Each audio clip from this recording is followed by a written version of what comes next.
Okay, we're going to learn the name of some bones. We're going to start with our lower leg and our foot and ankle joint. Okay, and you'll hear me say this over and over. If you learn the bones, okay, you're going to learn a lot of other anatomy, and you'll learn a lot of them of the muscles and ligaments. You got to know the bones to learn the ligaments. Okay, the ligaments are usually named after the bones they attach. Okay, so important. First of all, always learn the bones. Okay, now there's names to the bones, and a lot of times there's landmarks on the bones that you have to know. Okay, and as I think the best way to learn these is, and this is what we do in the classroom, is I would be pointing to a bone, I would say it out loud, and you would point to the bone on yourself or on a skeleton, and you would say it out loud. The whole class would say it. So I would say it, the whole class would say it. Okay. So that's what I want you to do at home. When I point to a bone and I say the name, don't just think it. I want you to say it out loud. Okay. I don't care how you pronounce them, as long as it's close. Okay. Everybody has different ways of pronouncing words, different accents and stuff. I'm going to say them my way. That's my way. You can say them your way, as long as you spell them right and we understand basically that what we're talking about and we're on the same page. We're good to go. Okay. So here we go. Let's start with this shin bone. The shin bone's name is called the tibia. Okay. And it's our main weight bearing bone. So the tibia on the outside, fibula. Okay, it's not weight bearing. It's mostly for muscle attachment, ligament attachment. It literally kind of sits on the side of our tibia, of our lower leg. But there's a membrane that comes off our tibia and attaches to it. So it diverts about 20% of our weight off the tibia onto the fibula. So you could break your tibia and it hurts. You can't walk on it. You could break your fibula and probably still walk around. It's going to hurt, but you can still get around because it's considered kind of a non-weight bearing bone. Okay, so here we go. Tibia, fibula.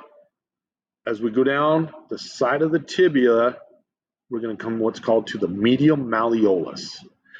Okay, medial malleolus. Go down the side of the fibula, we're going to go to the lateral malleolus. Now, these medial and lateral malleolus are those round knobs that you feel on the side of your ankle. That's what they are. They're part of your tibia, part of your fibula, but they have their own names because they're special landmarks. Okay. Now, underneath the tibia is a bone called the talus. That's right here. And sometimes the best way to find the talus, if you take your fingers and put them in the grooves in front of your ankle, you'll feel a couple of grooves right there you can fit in there, and that's where you can find your talus. Otherwise, it's kind of hidden underneath there. Because if you look, see how the lateral malleolus sits low and the medial malleolus kind of flares out, and that talus will sit right in there. Okay, so it's kind of hidden up in there. So our talus, if we go to the medial side, we're going to a bone, and you can find this because it kind of sticks out a little bit. That's called our navicular. If you go in front of that, then you're on what's called cuneiforms, and there's 3 of them, and they just number them. Cuneiform 1, cuneiform 2, cuneiform 3. You can even see here I have them numbered. Okay, so cuneiform 1, cuneiform 2, cuneiform 3. When they number bones, they always start from the medial side and work their way out to the lateral side. So our big toe is number 1. Our thumb is considered number 1. Our pinky would be number 2. Okay. Let's go to the lateral side. Right here on the lateral side is a bone called the cuboid. And the reason they call it the cuboid, oid means resemble, cube, so it resembles a cube or a square, a triangle. Not a triangle, square. Where do I get triangle? Okay, cuboid. Last but least, we have our big heel bone. This is called the calcaneus. Okay, it's our heel bone. Now, if I exclude the tibia and fibula, take those away, and just talk about these bones down here. This is called the rear foot, okay? And there's 7 of them. And as a group, they call them tarsals. So as a group, 7 tarsals. talus, navicular, cuneiforms 1, 2, 3, the cuboid, and the calcaneus. Those are the 7 tarsal bones. Okay. If we take and divide the tarsals away, then we have these bones here. These make up the midfoot. And the name of these bones as a group are called metatarsals. Meta means beyond. So beyond the tarsals, the rear foot, are the metatarsals. And they're just numbered by the way they go over. So this would be metatarsal 1, metatarsal 2, metatarsal 3, metatarsal 4, metatarsal 5. Okay? Each metatarsal does have a landmark. So you need to know these. Okay? And they're all the same. So I'm going to use this first metatarsal. This is called the base. The middle part's called the body. And then the end, the distal end, is called the head. So it goes base, body, head. And that's the same thing for each one.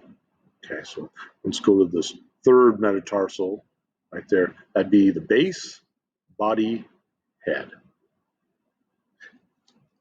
If you go to the bottom, so I'm looking at the bottom of the foot now, okay, still metatarsals, base, body, head.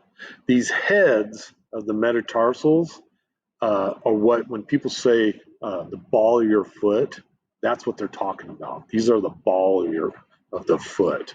And even on the first metatarsal, there's 2 floating bones there. If you recall what a floating bone is called, a sesamoid. Okay, so we have 2 sesamoids right there. That's going to give leverage to our big toe. Okay. So now let's go down to our toes. We have 5 toes, of course. 14 bones, though. Okay, so we're missing a bone somewhere, you know, and they're called phalanges. So we have 14 phalangeal bones, 5 phalangeal toes. Okay, our big toe is called the hallucis. Okay, hallucis is the name. Otherwise, the rest of the toes are just called after their number. So this would be the second phalange, third phalange, fourth phalange, fifth phalange. Okay. Each phalange bone is divided up into 3 bones.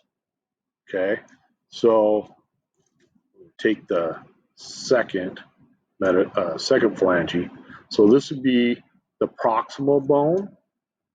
This is the distal bone, or the middle bone, and the distal bone. So let me do that again.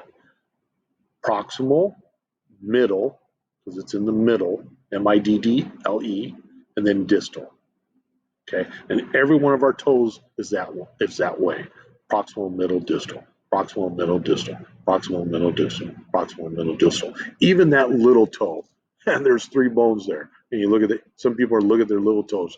No way there can be 3 there. Well, they're there, especially you girls, because I know some of you girls, I can't even find that little toenail, and so you just fake it and paint it on there. I grew up with sisters. I know what they do. Okay, so let's go back to our big toe, the hallucis. This is a little different because our hallucis only has 2 bones. It has a proximal and a distal.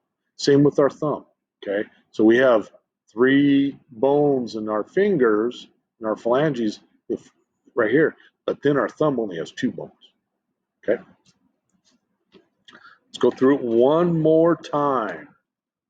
Tibia, fibula, medial malleolus, lateral malleolus. Okay, the talus, the navicular, cuneiforms 1, 2, 3, cuboid, calcaneus, foot up here, the 5 metatarsals, base, body, head, the phalanges, proximal, middle, distal, the hallucis, proximal, distal, Then on the bottom here, we have those two sesquimoid bones. That's going to give more emphasis on our big toe. Okay, that's it.